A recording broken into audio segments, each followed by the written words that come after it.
പശ്ചിമഘട്ടത്തിലെ അതീവ ദുർബലമായ ഒരു പ്രദേശങ്ങളിൽ ഒന്നുകൂടിയാണ് ഈ മുണ്ടക്കയും ഒപ്പം തന്നെ ഈ ചൂരൽമലയും വരുന്നത്. നമുക്ക് മാപ്പിന്റെ കൂടെ സഹായത്തോടെ ഈ വിശദമായി ഒന്ന് പരിശോധിച്ചാൽ ഈ മാപ്പിൽ കാണുന്നത് പോലെ മുണ്ടക്കൈ ഒപ്പം തന്നെ ചൂരൽമല ഈ രണ്ട് പ്രദേശങ്ങളിലാണ് 3 ഉരുൾപൊട്ടലുകൾ. മുണ്ടക്കയിൽ 2ഉം ഒപ്പം തന്നെ ചൂരൽമലയിൽ 1ഉം എന്നിങ്ങനെ ആകെ 3 ഉരുൾപൊട്ടലുകളാണ് ഉണ്ടായിട്ടുള്ളത്. ആദ്യം ഉണ്ടായത് ഇന്ന് പുലർച്ചെ ആദ്യം ഉരുൾപൊട്ടൽ ഉണ്ടായത് മുണ്ടക്കൈ മേഖലയിലാണ്. ഈ മാപ്പിൽ കാണുന്ന ഈ മുണ്ടക്കൈ മേഖലയിലാണ്. പുലർച്ചെ 1 മണിക്കും തൊട്ടു പിന്നാലെ പുലർച്ചെ 4 മണിയോടെ ഇങ്ങനെ 2 ഉരുൾപൊട്ടലാണ് ഈ മേഖലയിൽ ഉണ്ടായത്. തൊട്ട് താഴെയുള്ള പ്രദേശമാണ് ഈ ചൂരൽമല.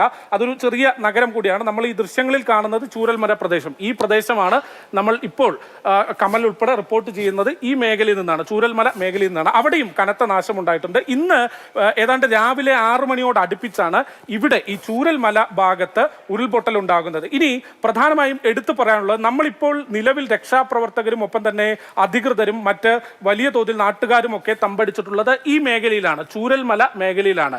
ഈ കാണുന്ന മുണ്ടക്കൈ, അതായത് 2 തവണ ഉരുൾപൊട്ടൽ ഉണ്ടായ മുണ്ടക്കൈ മേഖല, ഈ മേഖല പൂർണ്ണമായും ഒറ്റപ്പെട്ട് കിടക്കുകയാണ് എന്നുള്ളതാണ് ഗൗരവതരമായ സാഹചര്യം.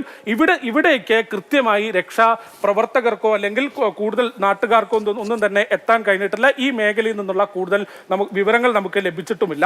ഏതായാലും നമുക്ക് ഇപ്പോൾ ദൃശ്യങ്ങളിൽ കാണുന്ന, ഭീകരമായ ദൃശ്യങ്ങളിൽ കാണുന്ന പ്രദേശം ഈ മേഖലയാണ്, ചൂരൽമല മേഖലയാണ്. ഇവിടെ നമ്മൾ ഈ ദൃശ്യങ്ങളിൽ കണ്ടിരുന്നു ഒരു സ്കൂൾ ഉൾപ്പെടെ കൃത്യമായി തന്നെ ഒലിച്ചു പോകുന്ന തരത്തിലുള്ള സ്കൂൾ ഉൾപ്പെടെ ഈ കാണുന്ന GVHSS വെള്ളാരമല, ഈ സ്കൂളാണ് നമ്മൾ ദൃശ്യങ്ങളിൽ കണ്ടത്.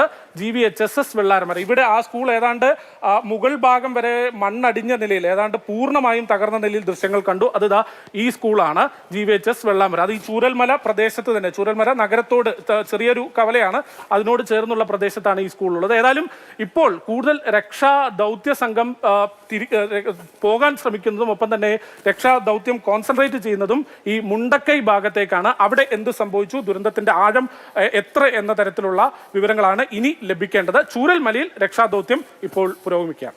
ശരി അശ്വജിത്ത്.